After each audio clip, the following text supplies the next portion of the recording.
ഒരുത്തി. അർജുൻ അവളെ കൊണ്ട് കോട്ടയത്തിന് പോയിരിക്കുക. അവൻ ഇത്ര വൃത്തികെട്ടവനായിരുന്നോ? എന്ത് വിശ്വസിച്ച മോളെ നീ അവന്റെ കൂടെ നടക്കുന്നേ? അങ്ങനെയാണെങ്കിൽ ഇവിടെ ദേഷ്യപ്പെട്ടതിൽ കുറ്റം പറയാൻ പറ്റില്ല. അർജുൻ വഴിപഴിച്ച് പോകാതെ നോക്കേണ്ടത് ഇവളുടെ കടമയല്ലേ? അത് ശരിയാ. പക്ഷേ ഇവള് വഴക്ക് പറയേണ്ടത് അർജുനെയല്ലേ? രണ്ട് കൈയും കൂട്ടി അടിച്ചാലല്ലേ ശബ്ദം ഉണ്ടാവൂ. അർജുൻ വിളിച്ചത് കൊണ്ടായിരിക്കില്ലേ ആ കുട്ടി കൂട്ടത്തിൽ പോയത്? നിങ്ങൾ എന്ത് തേങ്ങയായി പറയുന്നേ? നിന്റെ വിഷമം ഞങ്ങൾക്ക് മനസ്സിലാവും മോളെ. കണ്ട പെണ്ണുങ്ങളുടെ ഒക്കെ കൂടെ പോകുന്ന അർജുനെ നീ ഇനി മറന്നേക്ക്. ചേച്ചിയുടെ മോൾക്ക് ഇതിലും നല്ല ബെസ്റ്റ് കിട്ടും. ചേച്ചി ഇനി ഒരു അക്ഷരം മിണ്ടരുത്. അല്ല അത് പിന്നെ മോളെ. ഏട്ടനും മിണ്ടരുത്. നിങ്ങൾ രണ്ടുപേരും ഉദ്ദേശിച്ച പോക്കല്ല അർജുൻ പോയത്. അവൻ ഡ്രൈവറായിട്ട് ഓട്ടം പോയതാ. അവളുടെ കൂടെ അവളുടെ ഫാമിലി ഉണ്ട്. ഓ അത്രേ ഉള്ളോ? ആ അല്ല ആ കുട്ടിയും നീയും തമ്മിൽ എന്താണ് പ്രശ്നം? ഒരു പ്രശ്നമില്ല. പിന്നെ പിന്നെ നീ എന്തിനാ ആ കുട്ടിയെ ഫോണിൽ ചീത്ത വിളിച്ചത്? അത് രാവിലെ മുതലേ അവൾ ഒരു ആവശ്യമില്ലാതെ അർജുനെ ചീത്ത വിളിക്കുക. അവന്റെ സങ്കടം കണ്ടപ്പോ എനിക്ക് കഷ്ടം തോന്നി. അതുകൊണ്ട് ഞാൻ അവളെയും ചീത്ത വിളിച്ചു.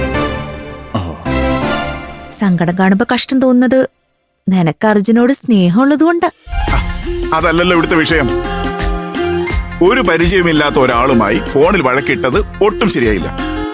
ഞാൻ മാത്രമല്ല വഴക്കിട്ടത്, അവൾ എന്നോടും വഴക്കിട്ടു. ശരി, ആരാദ്യം തുടങ്ങിയത്? അത് ഞാനാ.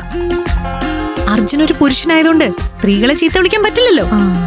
ആ പൊളിറ്റിക്കൽ കറക്റ്റ്നെസ് ആലോചിച്ചപ്പോ അവളെ ചീത്ത വിളിക്കാന്ന് ഞാൻ തന്നെ അർജുനോട് പറഞ്ഞത്. ഈ പെണ്ണിനെ പെണ്ണ് ചീത്ത വിളിക്കുമ്പോ വേറെ ലീഗൽ പ്രശ്നങ്ങളൊന്നും ഇല്ലല്ലോ. ഏത് നിനക്കതിന്റെ വല്ല ആവശ്യം ഉണ്ടായിരുന്നോ?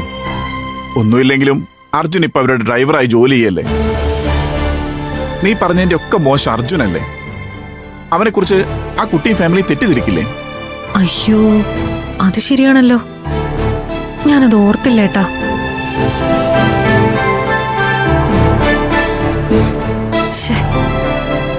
ഞാൻ അർജുന്റെ ഫോണിൽ തന്നെ തിരിച്ചു വിളിച്ച് ആ കുട്ടിയോട് സോറി പറഞ്ഞാലോ? ഏയ് അതൊന്നും വേണ്ട. നീ വിളിച്ചാലും വീണ്ടും വഴക്കുണ്ടാക്കാൻ ശ്രമിക്കാന്നായിരിക്കും ആ കുട്ടി കരുതുന്നത്. അതെ, ഇനി ഇങ്ങനൊന്നും ആരോടും പെരുമാറാതിരുന്നാ മതി. അർജുൻ എന്തെങ്കിലും പറഞ്ഞു എന്ന് കരുതി നീ ഉടനെ പ്രതികരിക്കാൻ നിൽക്കരുത്. അവന്റെ കാര്യം നോക്കാൻ അവനറിയാം, മനസ്സിലായോ? ഞാൻ മുന്നും പിന്നും നോക്കാതെ എടുത്തു ചാടിയത് ഒട്ടും ശരിയായില്ല. ഓർക്കുമ്പോ തന്നെ എനിക്ക് ചമ്മല് തോന്നുന്നു.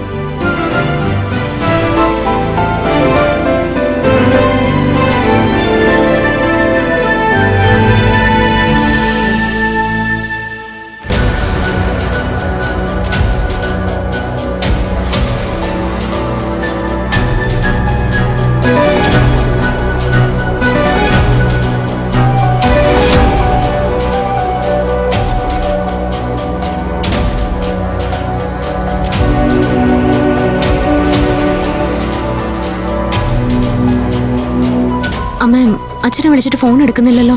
ഒരു പരിചയമില്ലാത്ത സ്ഥലം നമ്മൾ എവിടെ പോയി അന്വേഷിക്കാനാ? അങ്കിള് ചായം കുടിച്ചില്ല. യൂറിൻ പാസ് ചെയ്യാനോ മറ്റോ മാറുകയായിരിക്കുന്ന ഞാനും കരുതിയത്. അതൊന്നും അല്ല, ഇത് വേറെന്തോ.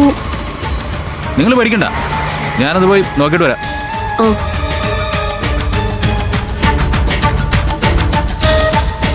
ഏതെങ്കിലും ബാറിൽ പോയതാണോന്ന് എന്റെ സംശയം.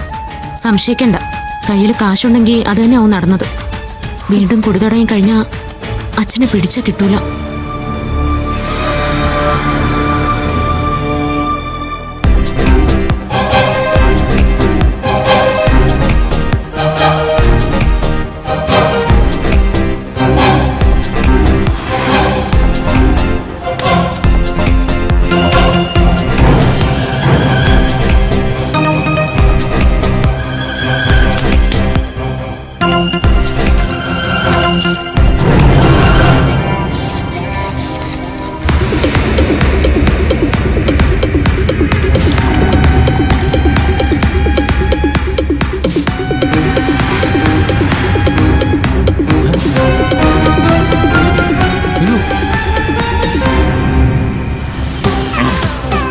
അയ്യോ അങ്കിളെ,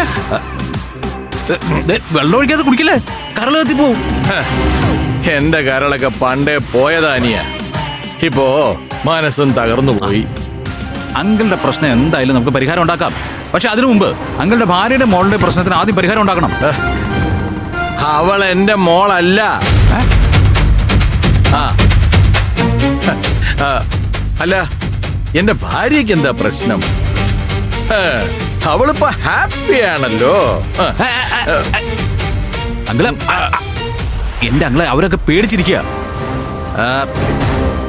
അങ്കിളുടെ ലുക്ക് കണ്ടപ്പോ തന്നെ വീശലിന്റെ മാസ്റ്റർ ആണെന്ന് എനിക്ക് മനസ്സിലായി.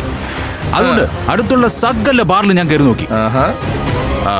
പക്ഷേ ഓപ്പണായിട്ട് തട്ടുന്നത് ശീലം ഇപ്പഴാ എനിക്ക് മനസ്സിലായേ. അങ്കിളെ, നമുക്ക് അങ്ങോട്ട് പോവാം. ബാറിലേക്കാ? എന്റെ അങ്കിളെ, ബാറിലേക്കല്ല, പിന്നെ ആന്റിയുടെ ആ പെണ്ണിന്റെ അടുത്തേക്ക്. പോ അനിയൻ പോ. ഞാനേ ഇത് തീർത്തിട്ട് വരാം.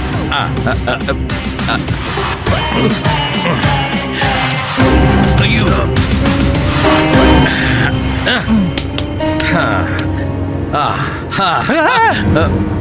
അതൊക്കെ നമുക്ക് പോകുന്ന വഴി കാറ് ഇരുന്നടിക്കാം. അങ്കിള് വാ. അനിയ, ഞാൻ വരണ്ടേ? അയ്യോ, പിന്നെ വരണ്ടേ? അനിയൻ എന്റെ കൈ പിടിച്ചോ, ഇല്ലെങ്കിൽ വീഴും. ഞാൻ വീഴില്ല.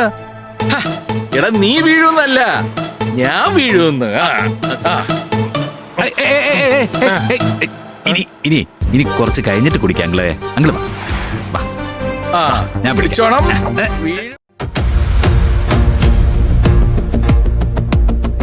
ഗോപേട്ടനെ അന്വേഷിച്ചു പോയി അയാളെയും കാണുന്നില്ല. അയാളും അച്ഛന്റെ കൂടെ ബാറിയിരുന്ന് അടിക്കുകയാണോന്ന് ആർക്കറിയാം.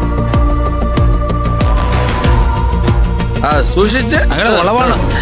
അങ്ങോട്ടല്ല, ഇങ്ങോട്ട്. അമ്മ, പിടിച്ചോണം. എനിക്ക് തെറ്റിയില്ല. രണ്ടാളും 4 കാലിലാ വരുന്നത്. രണ്ടുപേർക്ക് നടക്കാൻ പോലും വയ്യ. പിഴിക്കണ്ട, വിട്. ഞാൻ പോവും. വിടനിയ. നമുക്ക് ബസ്സിൽ പോവാമേ. ബാഗൊക്കെ എടുക്കാം. വാ. ഞാൻ ഈ കാറിൽ തന്നെ അടിച്ചടിച്ചു പോവും. മദ്യപിച്ച ഡ്രൈവറുടെ കൂടെയുള്ള യാത്ര ഒട്ടും സേഫ് അല്ല. ഇയാൾ കണ്ടമാനം കുടിച്ചിട്ടുണ്ട്. ജീവിതത്തിൽ ഇന്നേ വരെ ഒരു ഗ്ലാസ് ബിയർ പോലും കുടിക്കാത്ത എന്നെ കുറിച്ച് തോന്നിയ ദിവസം പറയുന്ന മദ്യം ഞാൻ കൈ കൊണ്ട് വരുന്നില്ല. പിന്നെ തന്റെ കൈ ഇരിക്കുന്ന എന്താ, പാൽപ്പായസാണോ?